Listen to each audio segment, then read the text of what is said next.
আপনার ইংরেজি নামের বানানের প্রথম অক্ষর যদি আর বা বাংলা যদি র হয়, তাহলে আপনাকে বলা যেতে পারে আপনি একজন টাকা টানার চুম্বক বা মানি ম্যাগনেট।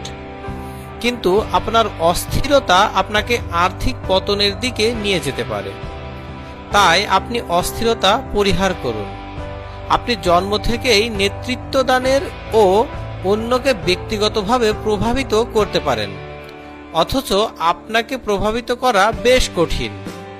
লোকেরা আপনাকে নিয়ে প্রায়শই মস্করা করে থাকে, কারণ তাদের কাছে আপনি কিছুটা রহস্যময় চরিত্রের। আপনিই পারেন আপনার মনের কথা জানাতে, আর তা করা উচিত খুব খোলামেলাভাবে। আপনি জন্মগতভাবে সবকিছুকে খুব গভীরভাবে অনুভব করে থাকেন, আর আপনার আচরণে তা বাইরে প্রকাশ হয়ে পড়ে। কাজ করতে গেলে আপনি সুন্দর